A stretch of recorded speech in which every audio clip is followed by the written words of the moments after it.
Welcome to Critical Café, Join us as we chat about the latest episode, the campaign as a whole, and Critical Role in general.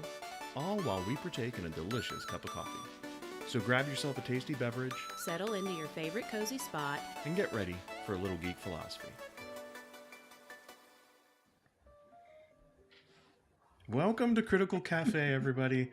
If you are new to the channel, my name is Brian, and here is Crystal. And, Hi. if you follow Geek Philosophy at all, and this is your first time in the Critical Cafe, welcome. We talk about all things Critical Role here, especially the latest episode of the latest campaign. Yes. If you want to support the channel, subscribe. That's one of the biggest things that you can do. You can add comments if you have things that you'd like to talk about. If you're in the chat, feel free to join us as we go. We'll make sure that we take breaks as we are discussing things to bring you into the conversation. We love to hear from you. If you're catching this later, we still love to hear from you. Add a comment to the chat or to the comment section, and we'll make sure we follow up as soon as we can. Another way you can support the channel, you'll notice, since this is Critical Cafe, that you can buy us a cup of coffee if you like. No obligation at all, but there's a link in the description if you'd like to do that. I think that's all the things. Let's jump right in, shall we? Sure. All right, let's do it. All right, so Okay. as usual, I'm going to head over to our screen share. And we always go to Danny Carr's wonderful critical recap that she releases every Wednesday. And so this is sort of to keep us on pace and to make sure that we're getting all of our facts straight as we're remembering things. Because at least me, I'm old. So I don't want to misremember as we're going through things. Here we go. If we remember last time, we had the big solstice and the party was split, being transported to different locations. And here's where we're picking up. And we're actually picking up with a split party, a split group of players. So we've got a scream from all of them, and it kind of breaks the silence. And they are near the Chrysaline's tundra in northern Wildmount, and they're separated from Ashton, Laudna, and Orem. So basically, it's just Chetney, Fern, Imogen, and FCG. So really interesting. And they try, and I'll skip through a little bit. They try several times to do some messaging, to do a sending, to reach out to the rest of the group, and they get this weird static. The spell fails. There's even a little bit of pain. I think one of them even takes damage as they go through. But Chetney nevertheless recognizes that they were close to Uthadern, where it's his former hometown. It's sort of a subterranean civilization that is sort of elves and dwarves living together there. And he's not so eager to go back. Something must have happened as he was leaving. And they start making their way through the snow. Yep, making their way through the snow to the Flocked Alps in the distance. And as evening approaches, Fern wild shapes into a shoebill stork with FCG and Imogen and flies herself and Chetney to a cavern in the mountains so that they can rest there. Unfortunately, it's also home to a huge lizard-like creature that attacks them, and it's got ice breath, and they're actually joined by two other individuals. We've got Deanna, played by Bria Iyengar. We've got a gnome cleric, who is a gnome cleric. We've got Frida, who is played by Christian Navarro. And so they join the table, and Frida is an Aormaton, which is interesting that they are running into another Aormaton. And after there's a battle that goes on, Fern gets the kill with Scorching Ray, and sort of they meet up. So that's kind of a good eventful opening to the game. Let's head to the chat. We'll pick up here, but I just want to see if there's anything we can bring in. Looking in the chat. Welcome, everybody. Yeah. Open World Addict, very good. Nice to see you in the chat. Who, if I remember right, has his own channel, so check him out if you haven't already. Yeah. William, welcome back as well. Yes. Let's see, everybody's doing good. It was surprising to see. Yeah, so it was surprising to see only the four of them. Yeah, it was. I think that it's interesting to like know that there's an official party split when like the cast is split in half too, right? Like it's not just, the characters, but the players themselves are not at the table, which is interesting. Let me hype for the next episode. Yeah, absolutely. Me too. Okay, so having brought in the chats, what do you think, Crystal, about the opening of this whole thing? First off, I felt like I have to sneeze. That's all right. I think it's passing. Ready? Okay. So, the split is, not ideal. And I think I was also surprised to see whenever the game actually started that there were only that group was at the table. So, it was a little confusing at first until they did introduce the guests, which was really exciting. I'm wondering if next week will be the other group and they'll have guests as well. That would be kind of cool. I think so too. Yeah, and I was open world addict. Abria's my favorite non-critical role player. I was thrilled to see her there for the first time in a main campaign. Very cool. Yeah, it's interesting. Like everybody's got their favorites. Laura's back. Hi, Laura. Laura Shea, at least. Hi, everybody. Hi, Laura. Good to see you. But yeah, no, totally. Keep going, Crystal, so that we may get some others next time. So right. So it was really cool to see the two new players come in. I know Christian Navarro. Correct me if I'm wrong. I think he's been a guest before. I don't think that I watched him before though, but I kind of feel like he kind of fits right in. Abria fits in because she's been on numerous times. They love her, and so it's interesting to see how they kind of come in to the gameplay in the middle of this fight with this big, huge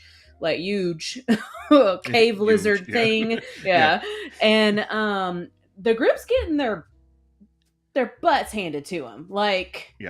They're getting hit hard by this lizard, and they're looking around going, oh my God, Ludus didn't kill us, but this this cave lizard is going to, until I think Abria and Christian's character kind of stepped in and helped a little bit.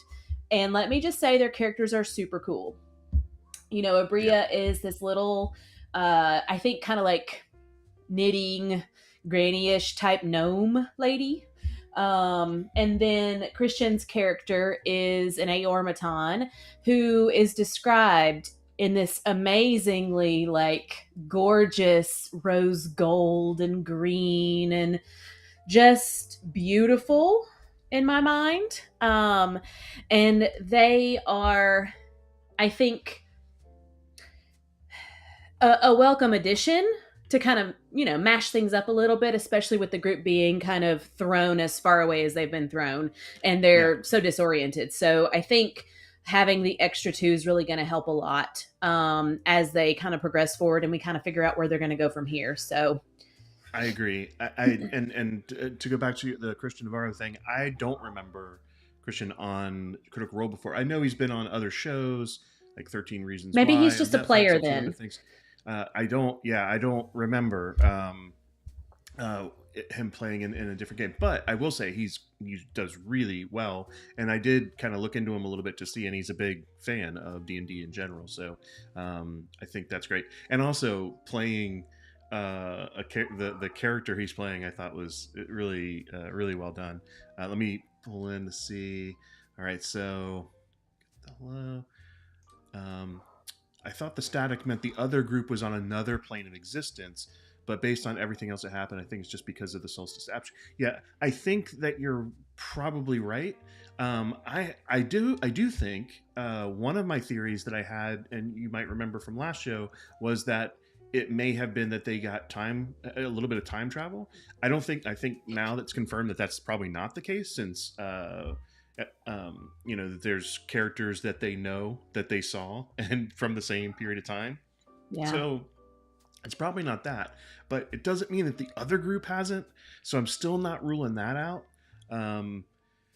So yeah, I'm a little, but the other thing is too that they tried to reach out to others that weren't in that group, right? So the one thing I wish they would have done, and this is just me as a player, I wish they would have done ascending. I wish one of them had just walked out of the cave 30 feet, and they would have tried sending there to see if it was something about the distance or whatever, to make sure the spell still works. But maybe they'll think of that next time. we'll see. And then see other things here. So I thought the solstice was just for one day. Yeah, I know it's weird. It was sort of like one of those things that where it kind of leads you to believe that it could have been for that. But I also think that there may be something to the fact that they mentioned, and maybe it gets to a little bit later, but it seems like the beam is holding Ruidus in place. So maybe that is extending. Maybe the solstice naturally is for more time, but I think the beam is locking it in place, and maybe it's extending the time for the solstice. I don't know. But that's a really good question. I'm not sure how it plays out in his world. And then Laura, yeah, I hope to see the other group this week, but I'm a little Orem biased. Yeah, me too. I love Orem. And though it would be interesting to see the cliffhanger from last week. Yeah, I'm not. Yeah, we'll get to that. It's interesting to see how this is going to play out. I'm kind of thinking, and I think Crystal, you mentioned it as we were watching, that it may be that they're going to do the other group next time, because it seems like it would be a large period of time without seeing those characters, right? Like, yeah. Like bouncing back and forth between the two might be the way to go. Yeah, let's see. Oh, that's right. You are correct. I remember now. I actually didn't see the one shot. Christian was in the Sam's Nordverse one shot. Thanks for the call out there. That's awesome. I thought he had been on before, but I just couldn't remember for what. It's just me. Like I told you with the memory thing, right? Like I can't. Who knows? We're just getting old. Yeah. And then William, it could be he said beacon. It could be the beacon. Yeah, that could be too. I have some other thoughts about the beacon. I'm not completely off the whole beacon thing, but all right. So let's keep moving on to what's happening next. Unless Crystal, you got anything else that you want to say about the opening here? Not really. Okay, let's move on, everybody. So we've got through the first section. Let's go to former lives. So this is interesting. So Deanna and Chetney need no introduction. They know each other, which also kind of, again, this is what kind of let me know that okay, they're still in the same time frame. But former fling slaps him. FCG and Frida also realize that they're both from Aor, and they were both awoken by D. And again, my theory is it's the D that the Mighty Nine woke up, has been going around and awaking the other Normatons. The group quickly explains that they were in Marquette during the Apogee Solstice, and now they're here for some reason. They don't know how they got there. Deanna is a cleric of the Dawnfather. She's felt a strange connection with her god lately, and it was like he was leaning away from her. And then as they set up camp, they explain that she and Chetney had a fling hundreds of years ago when she was on vacation. And after the relationship ended, she moved to Uthadern to see where Chetney came from and met her husband, Dustil. And she had a little family, but then she was killed by a creature during the Midsummer Festival. And after she died, her husband became an adventurer, leaving their children in the care of his sister. To fulfill a promise, Dustil eventually had a cleric of the Dawnfather resurrect Deanna about 200 years after her death. And so she compared, and this, I thought it was actually really beautiful the way she said this, is she compares life and crossing over to being a fragile snowflake landing on the ocean, and eventually the snowflake melts and becomes the ocean. And it's difficult to come back after that type of experience. And she and Dustil aren't together, and they moved on without her. So let's head back over here. So yeah, so what are your thoughts, Crystal? Like, well, Dustil sounds like a winner, man. Yeah. Like, wife dies, foists the kids off on the sister, and off to adventuring he goes. And then he just resurrects her because of a promise, but 200 years after she died, and her kids are wherever, like. Such a strange. Anyways, probably slap him too. But her whole explanation on how life has gone and things that have happened with her is super interesting. I definitely think that she's going to have a lot of layers to her character, because I think Bria plays like that anyways. And then, I'm super interested to learn more about Frida, They are an Aormaton from the same place that FCG is from. But they've had a lot more upgrades. They look a lot more sleek, polished. So I think at some point, and I don't know if I mentioned it in the recap, but they did talk to FCG about going to the person that's been helping them and getting him like retrofitted or upgraded or whatever, which I think would be kind of fun. Specifically, FCG talked about legs. But Frida's got this like arm cannon, and it's like they didn't know what they wanted to be, so they're a fighter, rogue, cleric. I think that's right. Yeah, well, and because they're a far-ranging integrated defense Aormaton, right, which I thought was just great. That's hilarious. Like, it's just it's perfect for what they're doing. Yeah, and the fact that I think it was like they removed part of the face, and like it was inscribed on there. Yeah, it's like a mask like, almost came off. FCG was like, can I do this? It was really interesting, like seeing them actually make that connection. It's funny to me that, not funny, but it's interesting that we've had a few times during this campaign where people are finally meeting up with others that are like them.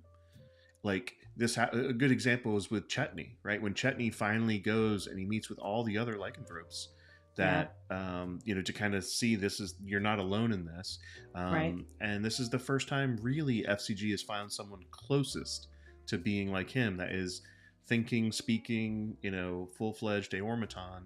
That's not just a machine like the others that he's encountered before. This is really the first time, so it's interesting to see how that how that goes. And, Frida was really interested in the fact that FCG kind of got his name from people around him versus the initials on the inside of his make and model, so to speak. Yeah.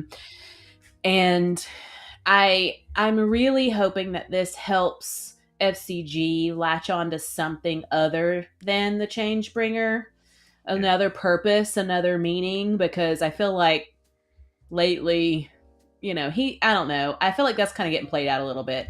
And then this whole game, he kept throwing the coin, and it kept telling him things he didn't want to hear. So he's like, well, maybe they've turned away for right now too. Well, and that's, it's almost like that they're trying to read into the fact that maybe they are being separated from the gods because of what just happened, so let me bring in a couple of these based on what you were saying about maybe getting the upgrades. So Williams, I bet FCG has legs already, they just need to push a button. That would be funny. Laura has his wooden legs that Chetney made him. He can just attach them if he wants. Absolutely. I think he did pull those out and show them, but they're non-workable legs. So I think he really likes the idea of having legs he can walk on. Yeah. And I think he's jealous of the arm cannon, Yeah. I would be. No kidding. Like, what? As he pulls off his attachment, he's like... He was like, oh, I have to manually put my attachment. Like the way you described it was perfect. Sam's great at that. So all right. So let's see what else we got going on here. So back to the recap. Oh, and just a mention, she must have really been in love with some Chetney now. He must have thrown it down, because they had a fling while she was on vacation. And then she moved to where he was from just because she wanted to experience where he was from. Like, that's a little stalker vibes. That's like stage 5 clinger, Yeah, a little bit of a big leap of faith to make that work. So, I don't know. But hey, weirder stuff has happened in the role-playing game.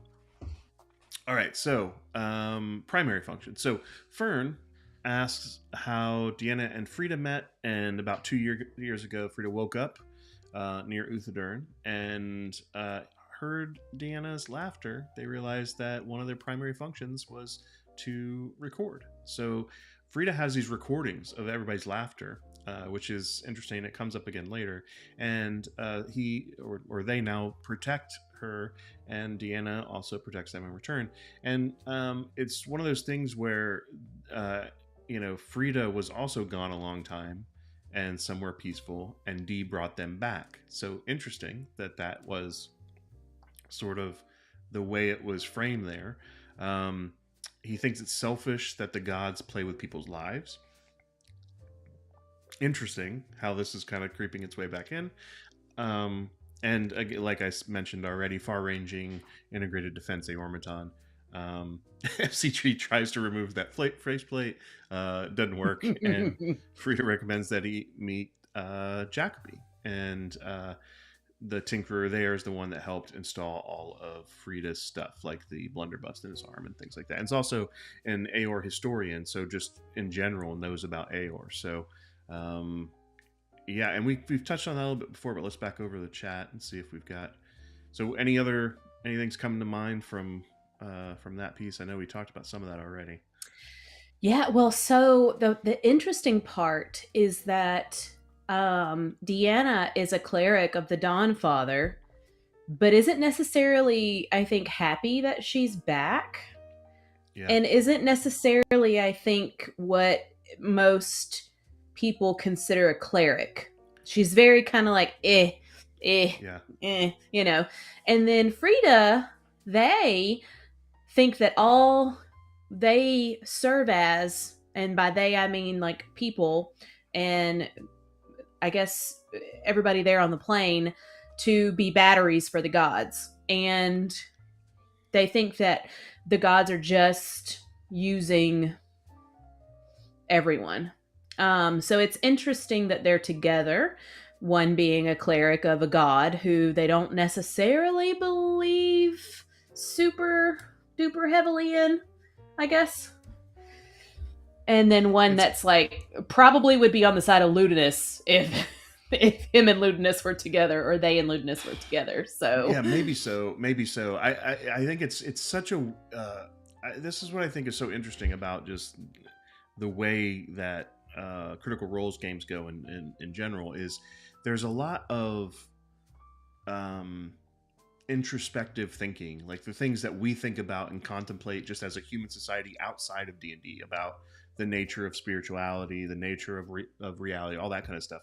But when you throw that into a game where there are magical beings and, you know, real planes of existence that you can travel to, and the gods are a literal thing that you can speak to and you get power from, it's interesting. Like, how do you take like the questions that we have and make them work in that kind of world? And this is about as close as you can do, right? Like where you can just not so much question the existence of them because you know they're there, but you question the reasons, and you question like why they're doing what they're doing in a very literal way, like the morality of it all. Yeah it's you know, and knowing that they're creatures that are also fallible, like, you know, they all have their own struggles. They fight, they have had wars, they literally fought during the creation of that planet or that realm, you know. So like there's a lot to like unpack there. So I think it's really interesting that you can get to this level in a silly fantasy game where you roll, you know, math dice. So you know, it's fun to be able to do that stuff. So yeah, so let me jump back over the chat here. So yeah. I hope he can charge arm cannon like a beam. Yeah, that would be pretty cool. Kind of reminded me of Cyborg from DC Comics, where it like you know, does the whole beam thing. And then what if Frida recorded Lucian's voice when he was in Aor? That would be really interesting if there was a recording of that. That's could come in handy. Really cool. Let's jump into the remaining part. My thing is a little slow. Here we go. Come on. There we go. All right. Technical difficulties. We're live, people. We're live.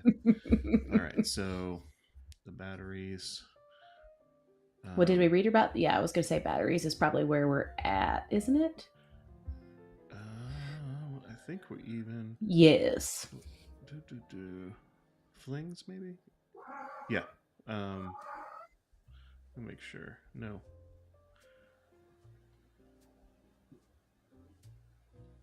We're at purpose. Okay. The group explains that they're having difficulty contacting the other people in the group. they think it's because of the static in the ley lines. FCG asks Deanna how she chose her god, and she explains that when she was brought back, she felt that connection, similar to what you just explained. FCG explains that their relationship with the Changebringer and how she helps them make decisions and give them a purpose. The others question why FCG believes that a god is the only way he can find his purpose, which you just mentioned. And he's always had someone to tell him what to do, so now his coin just tells him what to do. Frida doesn't think they should care so much about what the gods want. Imogen goes outside, cannot find Ruidus in the sky.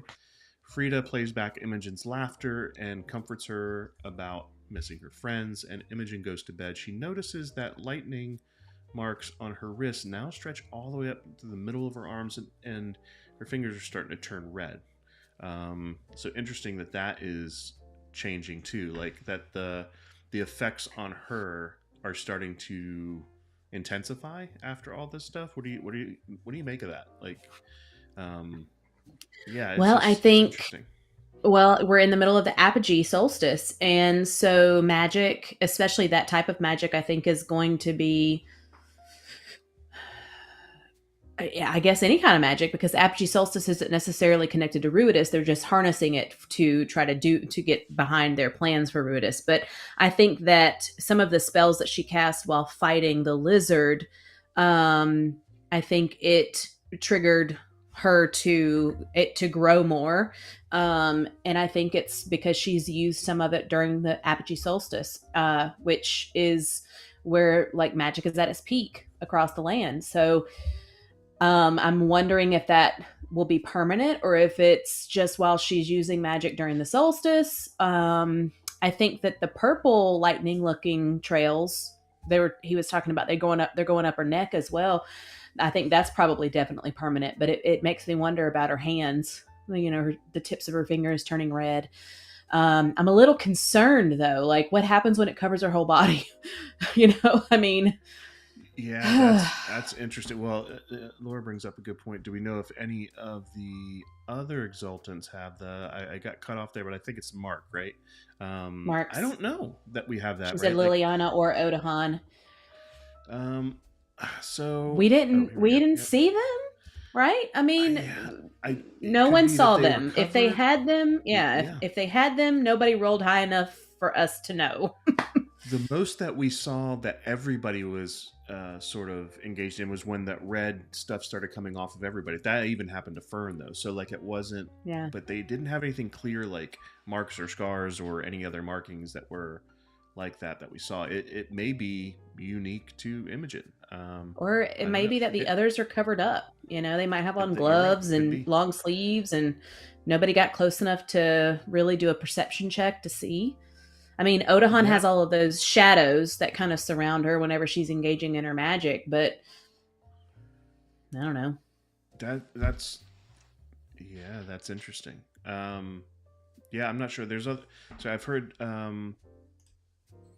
theories that Imogen might become a R'hllora. Tell me what a R'hllora is in the chat. I don't know if I'm familiar. Oh, R'hllora were the beings that were on Ruidus. You know how she channeled and that being popped up? Gotcha. Yeah. That's an interesting theory. Like I don't know. Like here I am not even remember what they were called, but like when I remember when that happened, I looked at from the D&D perspective, from the game mechanic perspective, I thought they were sort of like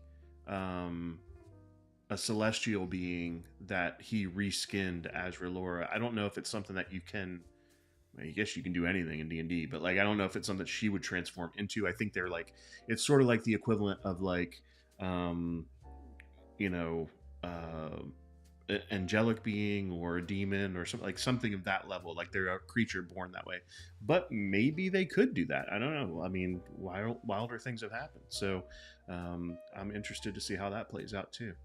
I would say that I think the way that all of this stuff is manifesting in people is different. Like, so even though we know that the Exultant have the mental abilities, we also know that she has the wild magic tendencies, where she's had her hair turn color or fall out or do all, like, there's all kinds of things that have happened because of the wild magic surges. So I'm wondering if this is a wild magic effect that's been sparked by what's going on, not necessarily specifically because she's Exultant.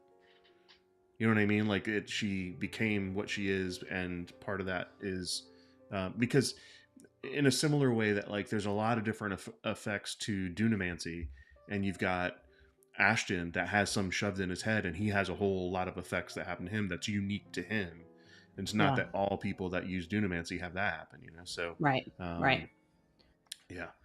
Well, I think that, didn't Matt say that with the powers from Ruidus, you've got the telekinetic stuff, you've got the mind powers, you've got shadow powers, and then there was a third one, but it's psychic, and then I guess that goes along with the mind. But I thought that was pretty interesting, and we haven't really seen Imogen have much to do with shadow powers. She can control her dreams, but we haven't really seen the stuff that Odahan can do. But again, it could be just like what you said. It could be taking who they were born as, like, not taking into consideration them being Ruidus born, but, you know, Imogen is a sorcerer. So if Odahan might have been like a rogue, or, you know, like like just natural innate abilities and enhancing them, however I guess Ruidus did. So it'll be like their base personality, whatever powers. So it's gonna be, you know, I'm anxious to kind of get a little bit more information behind it. So me too. But a good call out there on the on that whole deal with her skin change and everything else. Let's scroll down. So flings, batteries. I keep thinking I pass it. I think we're on to flings next. In the morning, Deanna casts Death Ward on sleeping Chetney, and Frida notices that this is the first morning that they have not been given that protection, which is interesting. Deanna attempts to reach out to Orym, drawing on the people that they loved, who have loved Orym, but there's still a static, and it doesn't work. Frida asks Imogen if she has a connection to Ruidus. She confirms and reveals the whole telepathy stuff. And as they travel to Uthodurn, Frida explains that they've developed the ability to dream. Always the same dream, and it goes a little bit further each time. Maybe FCG can join them, which is really interesting. When they camp, Chetney talks to Deanna. He's sorry to hear about what happened. He's glad to see her again. She admits that their time together was important to her and that she's had a hard time letting him go. And she went to Uthodurn because of him. Like you said before, like that she was on vacation, she stayed there, and then she went back. Chetney says that he left Uthodurn on bad terms. He established a woodworking trade, focused on toys with Holtgar, and then someone came in and messed everything up, so Chetney stabbed this person in the knee.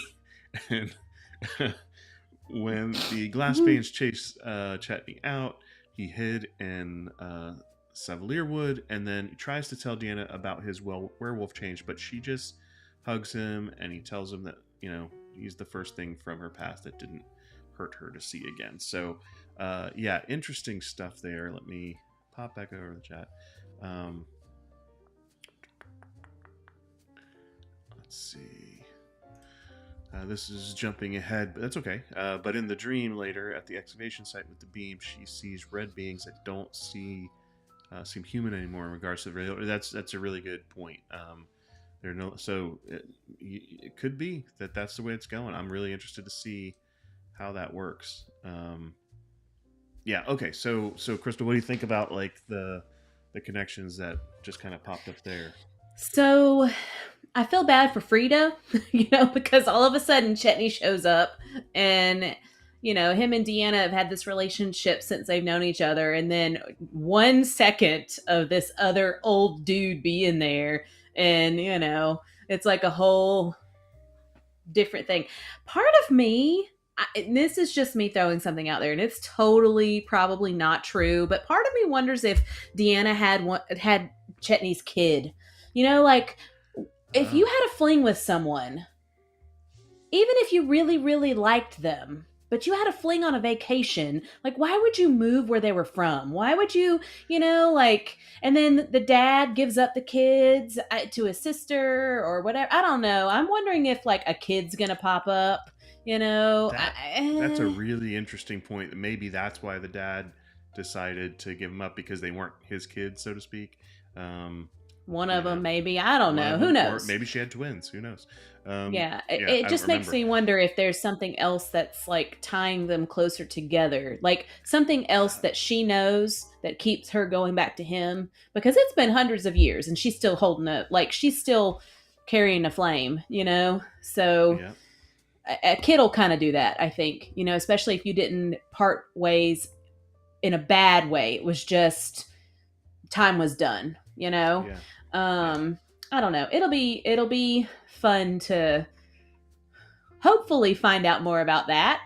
I guess, is she just, and my other question is she just now going back to Uthadern? We don't know yet, I guess, but has she seen her kids since she's been resurrected?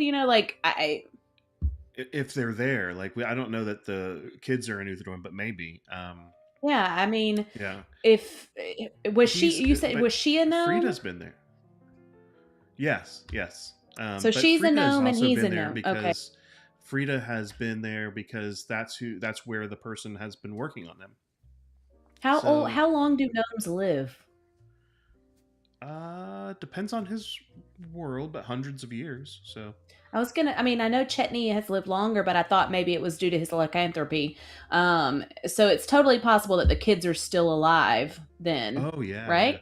Because it was like 200 years. Yeah, they're probably adults now, obviously, but like, yeah. Well, yeah. Maybe there's even grandkids. Could be. That would be hilarious. It feels 100% she had his kid. Yeah, that's. Yeah, I feel that way. I really do. There's something to it, but we'll see. Yeah, right? We'll see how it plays. It could go either way with that. Yeah. All right, That's kind of what I think about that. I agree. I'm on the same page with you. I think there's interesting stuff there. I do think it's like one of those things where it was like, oh, I'm going to tell you about this werewolf thing, and then I got cut off by the hug, and then you knew something was going to happen. So. Oh, you definitely knew something was going to happen. All right, so.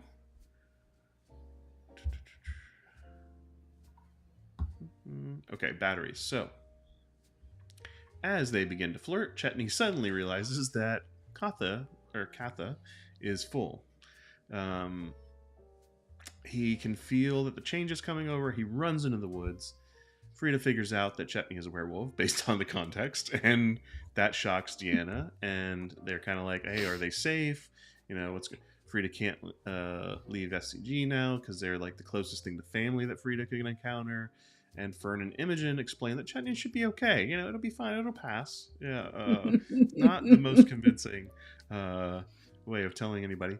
Their discussion shifts to the event of the Apogee Solstice, and Imogen and Fern acted as Rudisborn batteries for the Malleus key. Imogen felt connected to something that she'd been missing her whole life, as if it was fated to be. Again, I'm still wondering if she's going to turn.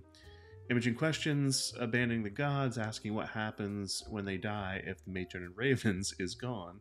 Deanna doesn't think the afterlife and the gods have much to do with another. The afterlife existed before the matron and will exist after. Interesting. Deanna believes that their relationship with the gods aren't a part of parent and child. Mortals are more like batteries for the gods, and faith and devotion sustains them, and in turn gives sips of power back to their children. Frida thinks that they should give the gods the gift of rest. Imogen points out that it isn't really rest if the Ruby Vanguard is trying to give the gods, but it's really destruction, and they want to be devoured. Deanna realizes that she had earlier felt the Dawnfather's fear. Interesting stuff. Let's head back to the chat. Let me see if there's anything over here. Oh, cool. Laura, I believe Matt said gnomes live hundreds of years in Xandria. Yep, that makes sense. It's Okay. kind of a pretty standard D&D thing. And I believe it said something when the Mighty Nine went to... Yep. Okay. Okay, so thoughts about what's with that whole situation? Well, we know Chetney ran off, but then they had this whole set of conversations after. So, what are your thoughts? Well, again, I think that the perspective that Deanna has on the gods is a little interesting for being a cleric. It's not necessarily the all-encompassing belief that you see with most clerics, but in their gods. And then it is very interesting that Frida thinks that they should be tired and should be allowed their rest. They should be given their rest. But it's interesting that Frida has the analogy of sleep, because that's what happened to them. Yeah, they were kind of asleep and then got woken up, and so maybe it's like, well, maybe he's thinking of it the way that it happened to him. Right. Them. And so as far as the stuff that was happening, Imogen felt like she was a part of something, because again, she has this part of her that is Ruidus. It's what they go back to calling her, when they called her a seed, and then whenever they were there with Odahan and them at the pit, that was what all the red stuff coming off of everybody that was Rudisborn was. It was like the divinity that had been imparted to them from Ruidus for being born underneath the moon as it was flaring, I guess. And so part of her would feel like it was going home. So I really think that's going to be really hard, because she gets this overwhelming feeling of being right and being where she should be and being home and feeling good. But I think if she looks at it with what Orem, Orem's like, okay, all right, so maybe it's not bad, but the people who are trying to achieve it are murdering people. They're not good people. Yep. They're not doing good things, so maybe we don't join them because they're not good people. So I think that's going to be difficult, especially given the fact that Imogen she can feel it. She can feel that it's right. But it's only a part of her, it's not her logic. It's that part of her that was born underneath this Ruidus flare that longs to go back and kind of join back with Predathos. So, and it's going to be an ongoing struggle, right? Like, it's going to be something that she's going to deal with back and forth. Yes. It's like being an addict, I guess. You've got a part of you desperately wants to do something, and your brain knows that it probably isn't okay, but there's want, and so it'll be tough. Well, it's also she's been uncomfortable her whole life, basically, and she can finally feel comfort, in belonging, even if it's not exactly the type of place that she would assume is the right place to go. But I don't know, it's interesting. So let's keep going. So we have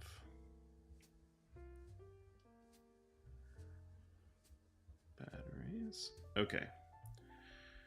No sign of Ruidus. Imogen wants to try to use dreams to find Laudna, and they do the shared dream, bringing themselves and Fern into the dream.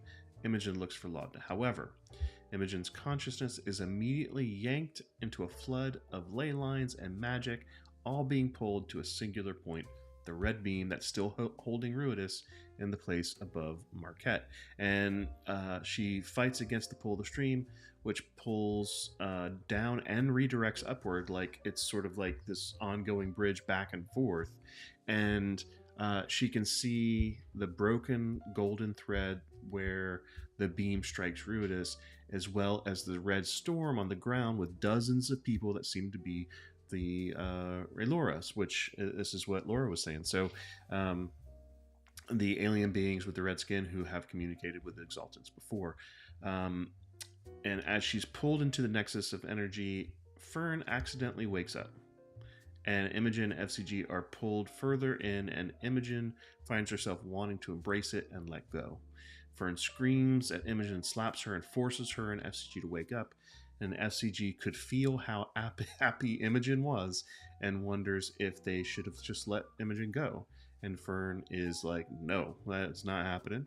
Deanna casts Greater Restoration on Imogen, allowing her to calm down without the anxiety for a few minutes. Interesting. Interesting stuff. So go ahead and dive into what you think about this whole deal. But so I think that's why sending wasn't working. I think that everything is being pulled to that one point through the ley lines. It's such a strong spell. It's such a strong focal point, and it's directing everything at Ruidus. So I think that everything's being kind of sucked into that one point and then focused. And there's this whole weird bridge thing going on, almost like, people could, like, not people, but I guess maybe beings can kind of go back and forth. Magic can be exchanged. And did it say did it say in there that Imogen saw it crack open?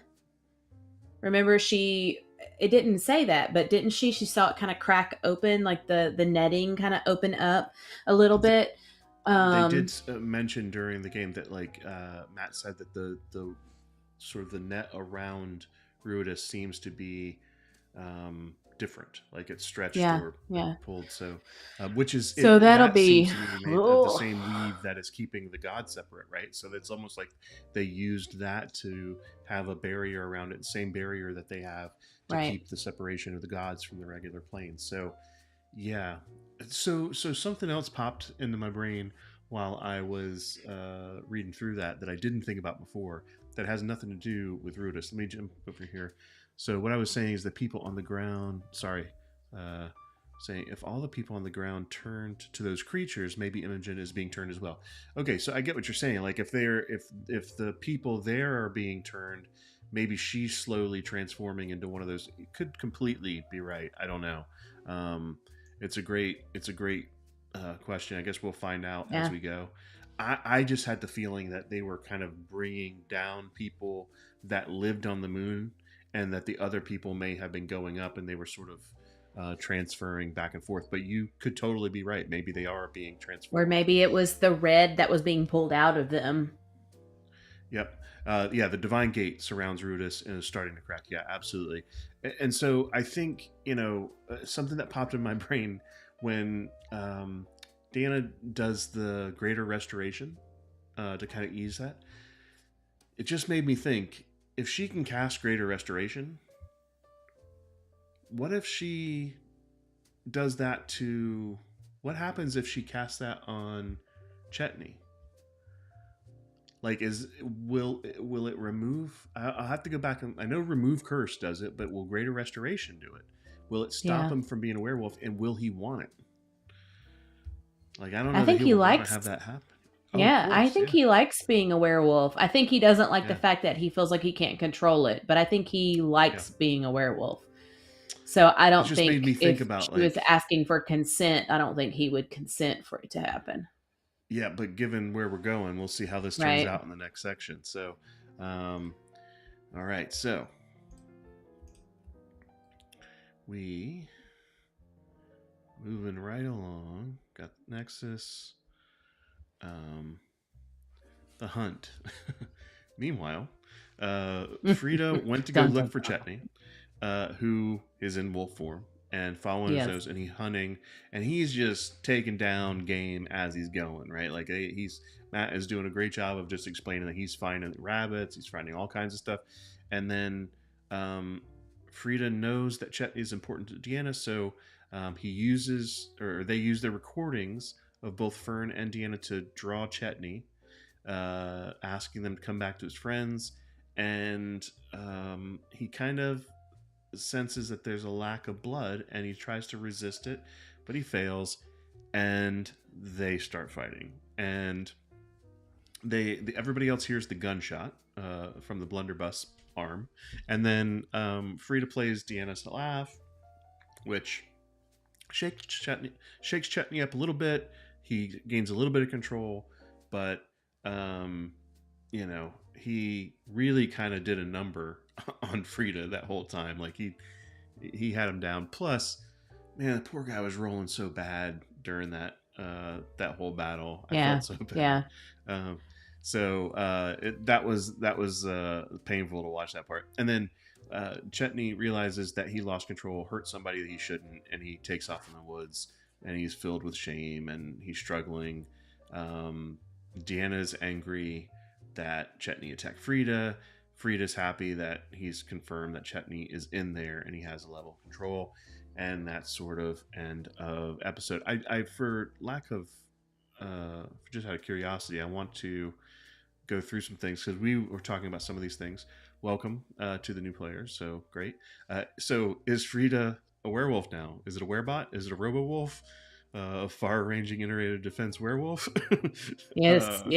What is going on with magic? Seems like the ley lines are being funneled through that red beam, like you just said.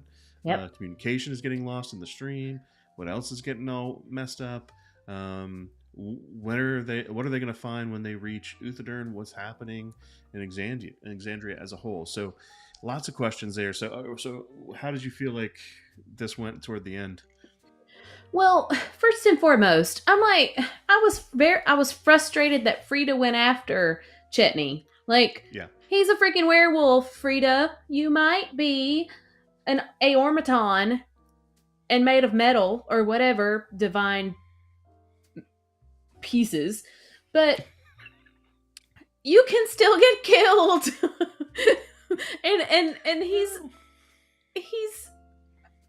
out of control. He ran away for a reason. He didn't stay in there and attack. He ran out. Like, don't follow. So I was frustrated with that because I didn't want to see this beautiful, Aormaton get ripped to shreds with Mr. Savage, Alpha Wolf Chetney. So, and then Christian was rolling so bad. I felt so bad for him.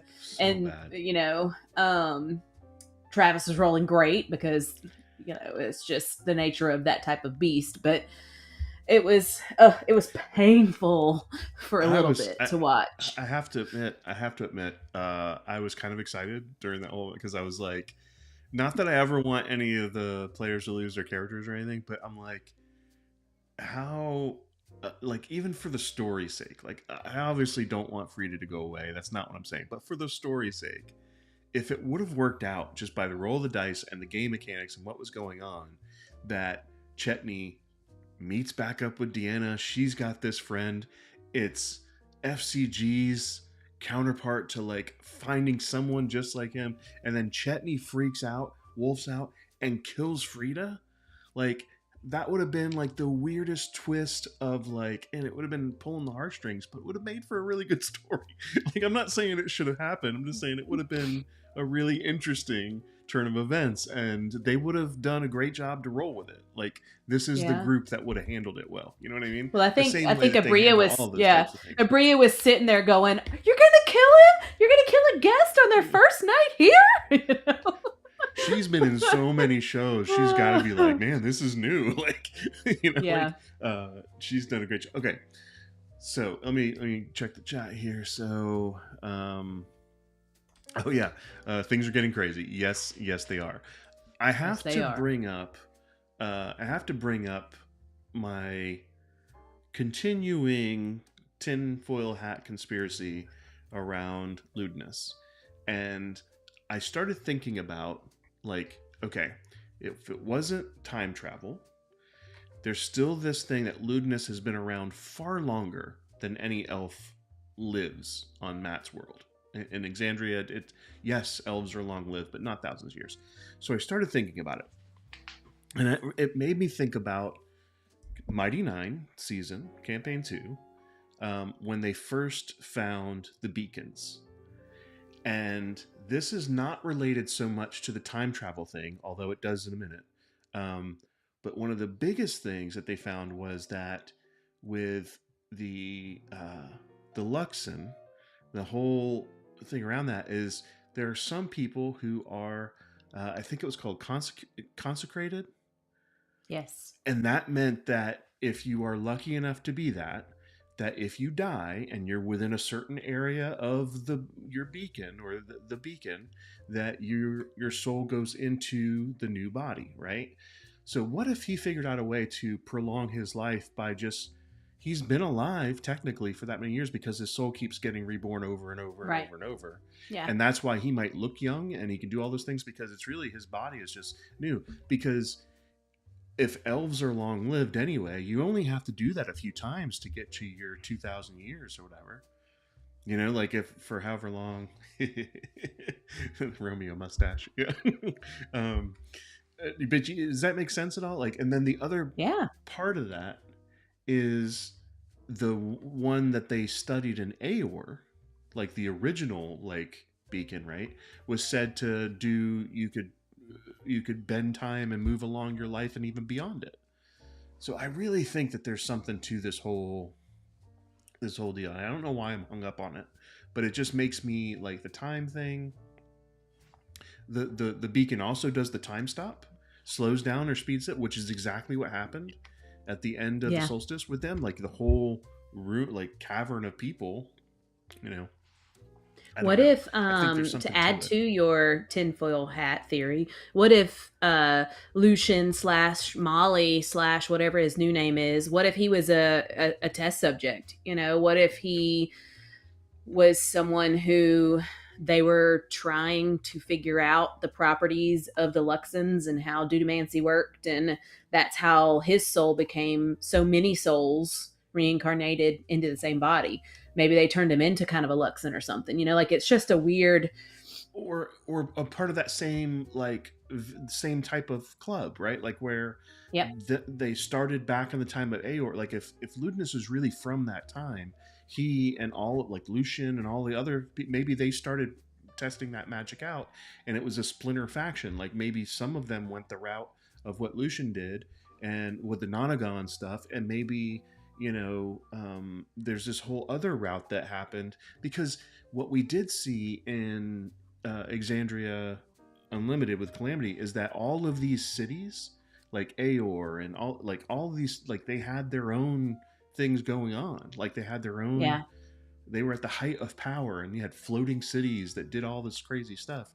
Right. So there's nothing saying that they couldn't be doing things in parallel that were all related.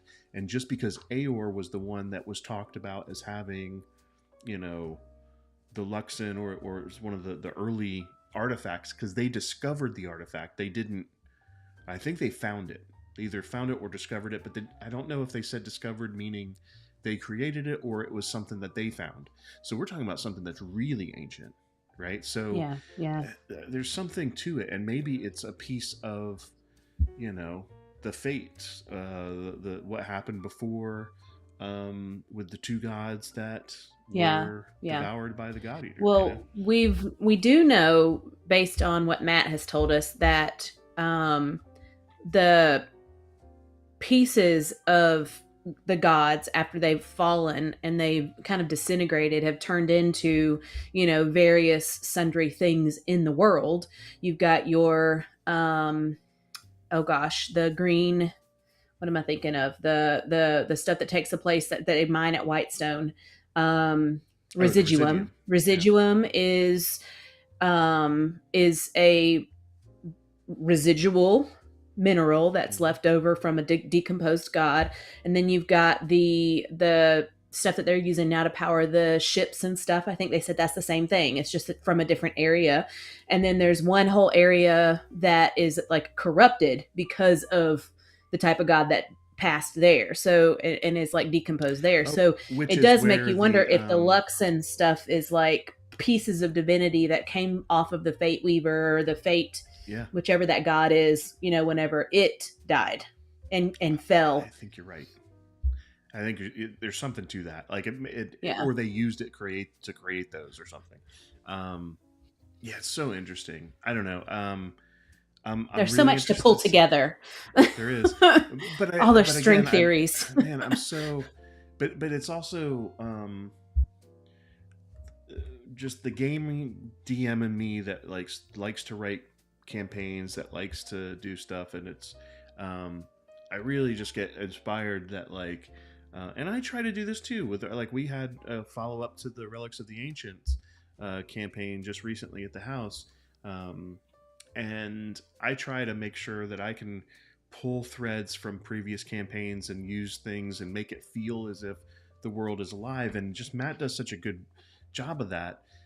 What I think helps though is that it's something that is streamed that all of us are also talking about, and there's wikis and there's other things that help pull things together. And I gotta think Matt's ooh, no, this is the way people are pulling this stuff together. I'm gonna use some of that and take it. Not that he doesn't have all the stuff planned out himself, but he's got to also be inspired by everybody's theories. It might spark new theories for him of what he can do. So yeah, I would think so too. It's cool. Yeah. Well, and it's also a way, if there's something that's an overwhelming, theory, it's also a way of kind of giving the fans something too, Oh, sure. I knew it. Which they're all about that. Whenever they can, he tries to do it. Without breaking the game, he tries to do as much as he can. So that's awesome. All right, well, another episode down. Thanks everybody that joined us in the chat. We appreciate it. We will catch you next time. We've just got tomorrow to figure out what's going on, so we'll see you this time next week, I think. If there's this time next week to talk about tomorrow's episode, and then I think then we'll be off a week, if I remember. It was the last Thursday of the month. Yep. So we'll be back next week. We'll be off a week because they're off a week, and then we'll pick up with the schedule. So everybody have a great evening, and we'll see you next time. Thanks, guys. All right. Bye, everybody.